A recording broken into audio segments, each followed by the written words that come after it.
부활하신 우리 주님의 은혜와 평강이 사랑하는 성도 여러분 모두에게 임하기를 주의 이름으로 축복합니다. 여러분 혹시 카톡교 또는 유튜브교라고 들어보셨습니까? 요즘 한국 개신교의 새로운 별명, 이제 새롭지도 사실은 않지만 새로운 별명이 카톡교라는 별명이 생겼답니다. 카톡을 워낙 많이 쓰는 것 때문이기도 하겠지만 카톡으로 가짜 뉴스를 퍼나르는 일에 가장 많이 하고 있는 사람들이 한국 개신교인들이고 해외에 있는 한인 교인들이기 때문입니다. 가짜 뉴스를 담은 동영상을 카톡으로 퍼나르는 일을 제일 많이 하고 있는 사람들이죠. 아프간에서 22명의 선교사님들이 사형 판결을 받고 내일 오후에 처형되려고 한다는 이 가짜 뉴스는 2009년부터 매년 반복되게 똑같은 메시지로 최근까지도 전해지고 있습니다. 가짜 뉴스가 돌아다니는 거, 페이크 뉴스는 지금 어느 나라 상관없이 미국에서도 심각한 문제이지만 특히 기독교인들이 이게 심합니다. 조금만 은혜스럽고 감동적이다 싶으면 그냥 그게 사실인지 아닌지 확인하지 않고 그냥 믿어버립니다. 그리고 자기만 믿는 게 아니라 이거 너무 은혜스러워 너무 감동적이야 하면서 퍼나릅니다. 은혜롭지만 사실이 아니라고 이야기를 하면 뭐 이렇게 까다로워 그냥 사실이 아니냐가 뭐가 중요해 그냥 은혜 받으면 되지라고 생각하거나 그렇게 말하기도 합니다. 뭘 그래 의심이 많으냐고 되묻기도 합니다. 왜 사실인지 왜 진실인지에 대한 관심이 없고 그것에 문제 제기를 한 건 의심이 많은 걸로 치부를 하는 걸까요? 교회가 그동안 의심하는 것을 나쁜 것 혹은 죄로 취급을 해왔기 때문입니다. 뭔가 잘 믿어지지 않을 때 의문을 제기하면 그렇게 의심이 맞느냐고 믿음 없는 사람 취급을 하면서 정죄를 했습니다. 그냥 믿으면 되지 라고 말합니다. 그러다 보니 의심 많다 믿음 없다는 소리를 들을까 봐 안 믿어져도 믿는 척 몰라도 아는 척 하면서 척척하며 신앙생활을 하게 되는 것이죠. 그러다 보니 교회 안에는 합리적인 의심과 정직한 질문이 사라지고 맹목적인 신앙만 남아 있습니다. 미국 카툰에도 나오지만 새신자가 오면 이렇게 목사님이 뇌를 이렇게 빼버립니다. 이런 건 이제 필요 없습니다 하면서 생각할 필요 없다는 거죠. 믿습니까? 아멘 하셔야죠. 믿습니까? 하면 아멘 해야 되는 것이 교회의 분위기가 되었습니다. 그러니 감동적인 뉴스를 카톡으로 받아도 그냥 감동받고 끝나면 된다고 생각하기 때문에 목회자들도 그냥 감동적이면 이게 사실에 근거하지 않은지 확인조차 안 하고 예화로 쓰게 되는 것이죠. 이런 분위기에서 저는 잘 안 믿어지는데요 라고 말하면 그런 사람을 향해서 뭐라고 부르죠? 의심 많은 도마라고 합니다. 도마는요 말 한 번 잘못하다가 기독교 역사 2000년간 의심 많은 사람의 대명사로 불려지고 있습니다. 복음성가에도 있잖아요. 의심 많은 도마처럼 물었네 내가 주를 처음 만난 날. 그런데 여러분 도마가 정말 그렇게 특별히 의심이 많았던 걸까요? 저는 오늘날 도마가 이 세상에 온다면 난 억울해라고 말할 것 같아요. 여러분 생각해 보세요. 예수님이 돌아가시고 사흘째 되던 날 제자들은 무서워서 문을 걸어 잠그고 방에 모여 있었습니다. 근데 예수님이 그때 나타나셔서 제자들에게 손과 옆구리에 그 못 박히신 모습과 창에 찔린 모습을 보여주셨어요. 20절에 보면 손과 옆구리를 보이시니 제자들이 주를 보고 기뻐하더라 이렇게 말합니다. 이 제자들은 전부 다 주님을 보고 믿었습니다. 그 전에 막달라 마리아가 예수님이 부활하셨다는 소식을 들었을 땐 안 믿었습니다. 왜? 못 봤으니까요. 근데 제자들이 예수님을 부활하신 제자님을 보았습니다. 그리고 기뻐하며 믿었습니다. 근데 마침 그 자리에 누가 없었어요?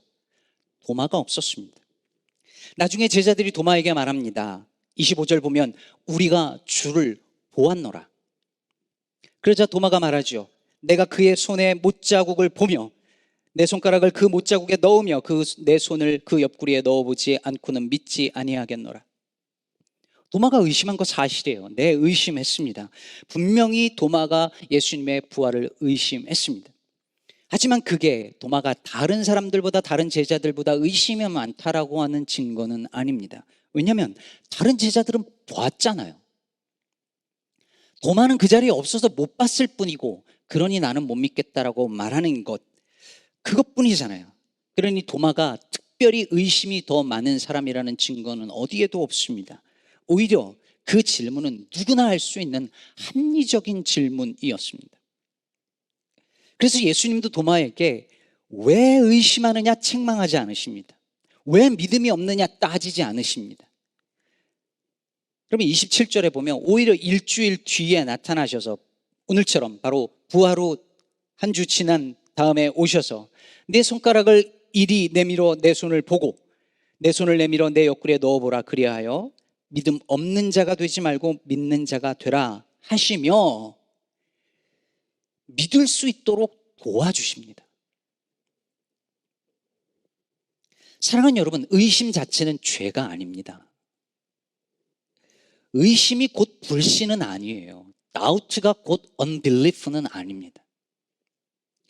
교회 안에서 합리적인 의심과 정직한 질문들을 하지 못하게 하니까 진리를 찾아서 교회를 오는 구도자들이 교회를 오지 않고 떠나가는 것이죠.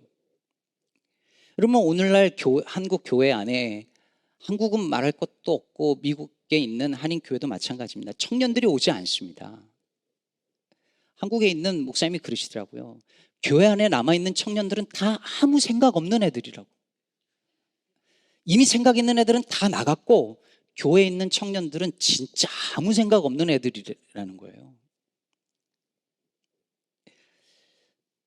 질문, 의심을 용납하지 않는 교회 분위기 속에 생각 있는 청년들이 왜 남아있겠습니까? 그러니 남아있는 사람들은 맹목적인 신앙, 믿습니까 하면 아멘 하는 사람만 남아있는 것이죠. 오늘날 개신교회 하면 딱 떠오르는 그 이미지, 생각 없는 사람들, 반지성주의, 엔타인텔렉츄얼리즘은 바로 이런 분위기 속에서 만들어진 것이죠. 여러분, 성경은 절대로 덮어놓고 믿는 책이 아닙니다. 펴놓고 생각하고 질문하는 책이죠. 기독교 신앙은 덮어놓고 믿는 것 아닙니다. 의심이 들면 의심하십시오. 궁금하면 질문하세요. 그러다 불신앙에 빠질까 염려스러우십니까? 아니요, 괜찮습니다. 제가 이렇게 자신 있게 말하는 이유는 저는 하나님의 말씀의 능력을 믿기 때문입니다. 도마의 의심도 넉넉히 품어 안으시는 주님의 넓은 품과 사랑을 신뢰하기 때문입니다. 그런데 여러분, 만일 여러분이 기독교 신앙과 말씀과 부활을 의심하신다면 얼마든지 그러셔도 좋지만 마찬가지로 여러분의 경험과 지식도 의심해 봐야 하지 않을까요?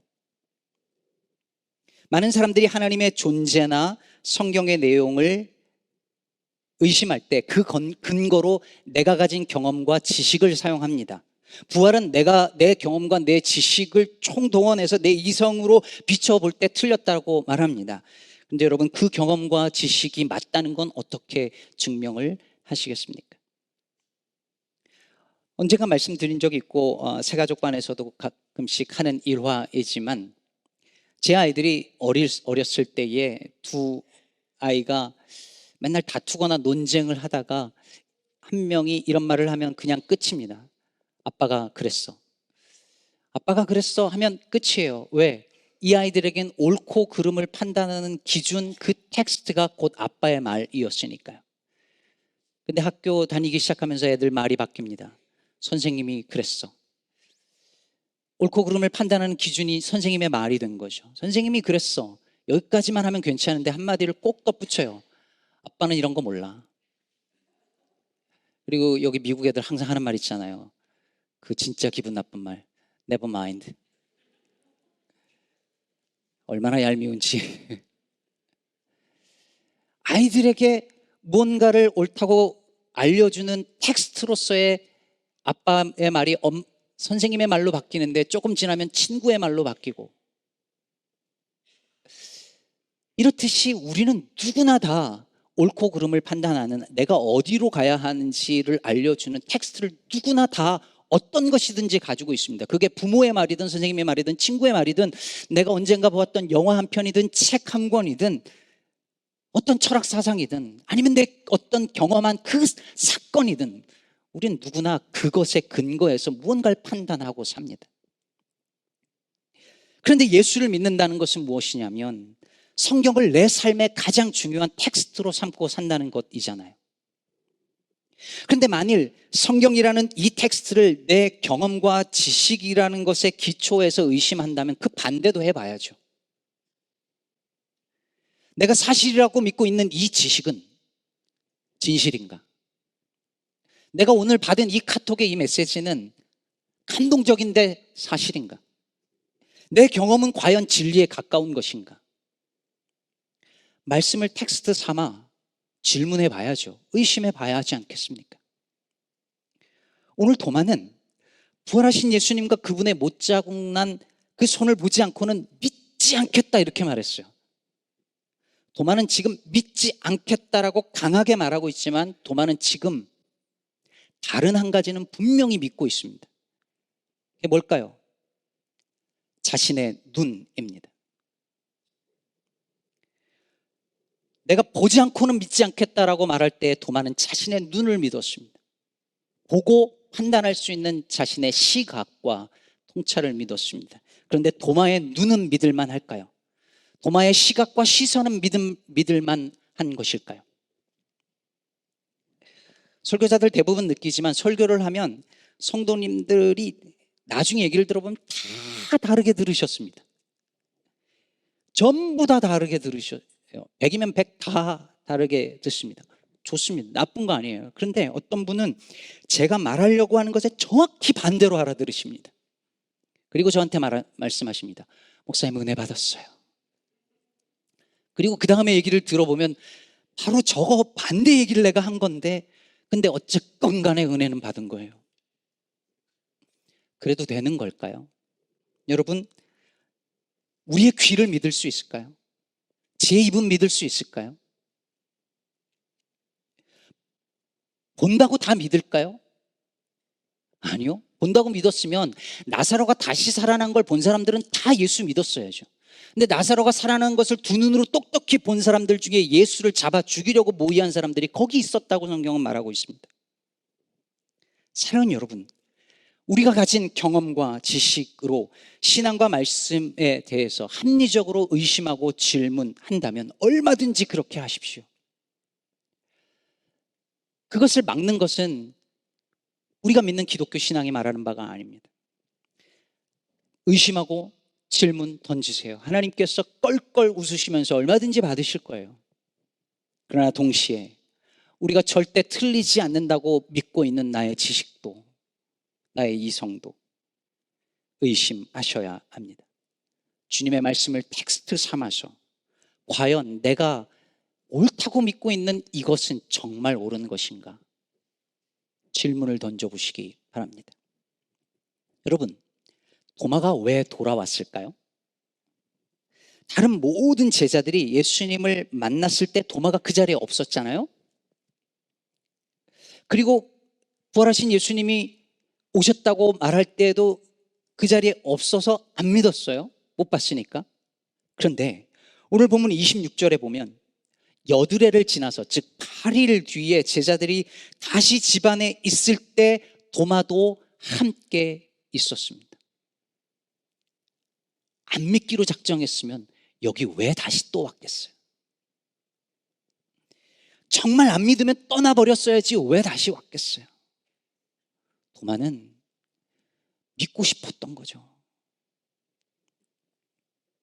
내 눈으로 보지 않으면 믿지 않겠다는 그 말은 예수님이 부활하신 것을 믿기 싫어서 한 말이 아니라 믿고 싶어서 한 말이잖아요. 그의 의심은 믿고 싶지 않아서 한 의심이 아니라 믿고 싶어서 한 의심이었습니다. 불가지론자였던 배우 W.C. 필즈가 분장실에서 성경을 읽고 있는 모습을 한 동료가 보았습니다. 그러자 필즈가 당황해서 냅다 성경을 던지더니 이렇게 해명했답니다. 허점을 찾아보려고 한 거야. 필립 얀시라는 작가는 그 대목에서 이렇게 덧붙였습니다. 혹 은혜를 찾고 있었던 것은 아닐까? 난 안 믿어 라고 하면서 다시 동료 제자들 곁으로 돌아왔다면 도마는 실은 믿고 싶었던 거죠. 저는 교회로 나오는 수많은 사람들의 마음이 이럴 거라고 생각합니다. 오늘 찬양했잖아요. 전능하신 나의 주 하나님은 능치 못할 일이 없다. 믿는 자에게 능치 못할 일이 없다. 찬양 불렀지만 여러분 그 100%의 믿음을 가지고 오신 분 손 들어보세요. 때로는 성경의 내용이 안 믿어지고 예수님이 부활하신 것도 잘 안 믿어지기도 하고 이 땅에 이렇게 아프고 고통스러운 일들이 여전히 일어나고 있는데 하나님이 계시다면 어떻게 이럴 수 있을까라고 생각하면 하나님이 계신 것조차도 믿을 수 없어서 의심이 들고 내가 지금 이렇게 아프고 힘든데 내가 이렇게 고통스러운데 하나님은 과연 날 사랑하시는지 의심스럽고 하나님의 존재 자체도 의심스럽지만 그러면서도 다시 교회를 찾는 성도들의 마음은 믿기 싫은 것이 아니라 믿고 싶은 거잖아요. 너무 아프고 고통스러워서 하나님 어디 계시냐고, 왜 날 도와주시지 않느냐고, 왜 그렇게 침묵만 하시냐고 하나님을 향해서 삿대질하고 고래고래 소리를 지르면서 떠나갔다고도 다시 그 기도의 자리로 돌아오는 그 사람은 여전히 하나님 믿고 싶은 것입니다. 마가복음 9장에 보면 언젠가 이 본문 전했지만 귀신 들린 아들을 고쳐달라고 예수님께 온 그 사람이 그 아버지가 예수님께 할 수 있거든 아들을 고쳐달라고 하죠. 했더니 예수님이 할 수 있거든이 무슨 말이냐, 믿는 자에게는 능치 못할 일이 없다라고 하니까 그 아버지가 뭐라고 했는지 기억하십니까? 주여 믿나이다. 나의 믿음 없음을 도와주소서. I do believe. Help me overcome my unbelief. 여러분 이 말이 이해가 되십니까? 믿음이 있는데 없답니다. 이 아버지는 지금 믿음과 믿음 없음 사이에 있습니다. 신앙과 불신앙 사이에 놓여져 있습니다. 믿는데 의심도 함께 있습니다. 의심하는데 믿기도 합니다. 근데 여러분 우리의 믿음이라는 게 대부분 다 이렇지 않습니까? 믿는 것 같은데 안 믿어지고 안 믿는 것 같은데 믿어서 또 여기 나와 있지 않습니까? 믿는데 어떤 문제가 딱 생겼을 때 반응하는 거 보면 믿음이 아예 없는 사람 같아 보입니다. 저분이 진짜 집사님, 장로님, 권사님, 목사 맞는가 싶을 정도로 평소에 믿음 있는데 하나도 없어 보이는 순간들이 있습니다. 근데 정말 믿음 없어 보이는 그 사람이 어떤 순간에 저분에게 믿음이 있었구나라는 것을 발견할 때가 있습니다. 우리는 믿음이 있는 것 같기도 하고 없는 것 같기도 한 그 중간 상태에 대부분이 놓여 있습니다. 그래서 우리는 기도하는 것입니다. 주여 믿나이다. 나의 믿음 없음을 도와주소서. 주님 제가 믿습니다. 그런데 아무 증거도 보이지 아니하고 그런 이 현실이 너무 힘들어서 나는 지금 죽겠는데 아무 증거도 앞에 보이지 않는 현실이 너무 힘들어서 의심도 들고 주님 잘 못 믿겠습니다. 나의 믿음 없음을 도와주소서.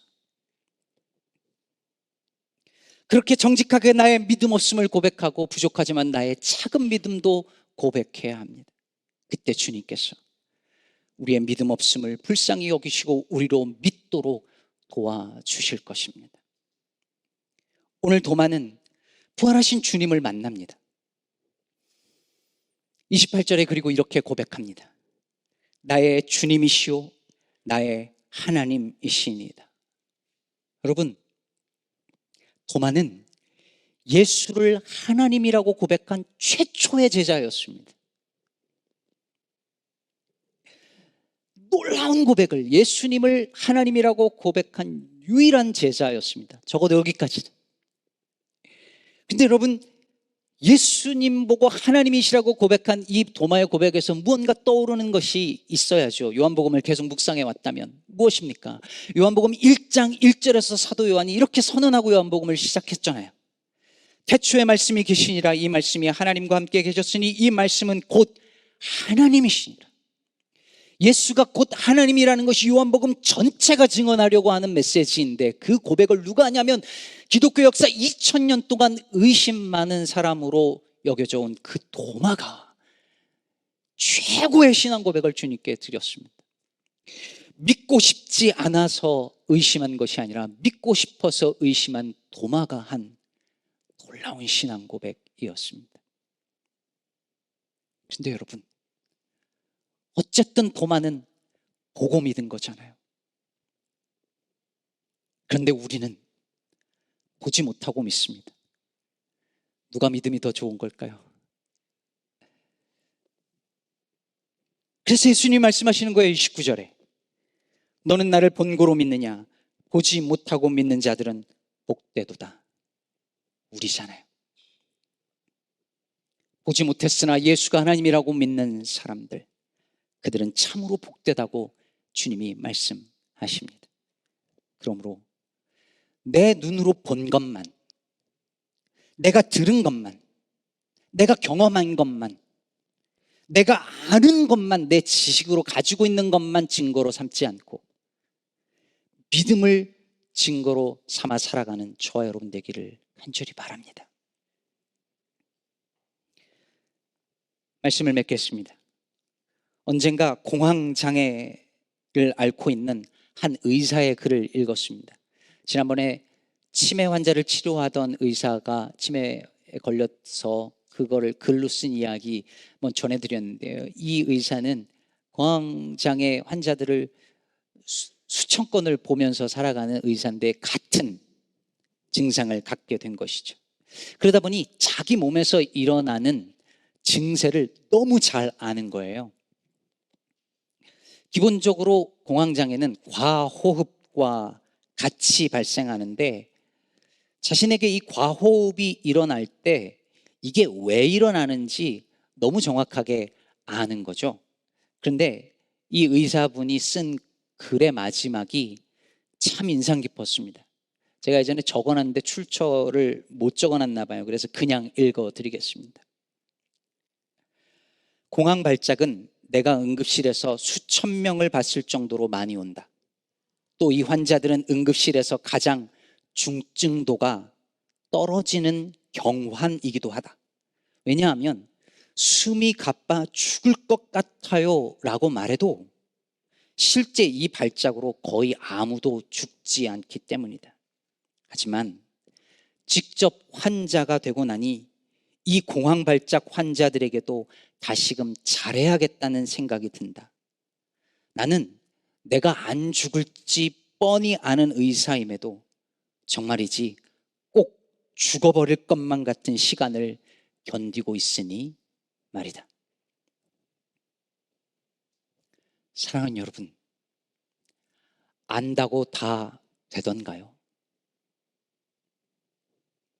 머리로는 아는데 아무리 노력해도 안 되는 거 얼마나 많았나요?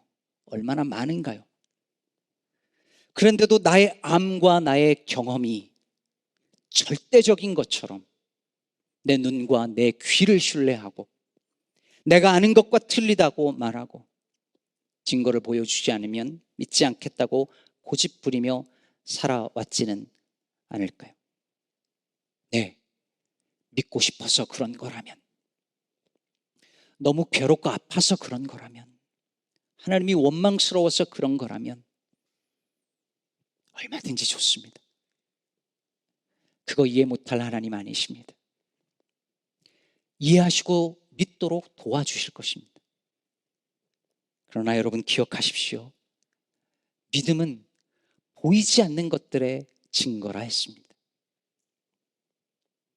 내 눈에 아무 증거 보이지 않아도 믿음을 나의 증거로 삼고 살아가는 부활의 증인 되시기를 주님의 이름으로 축복합니다.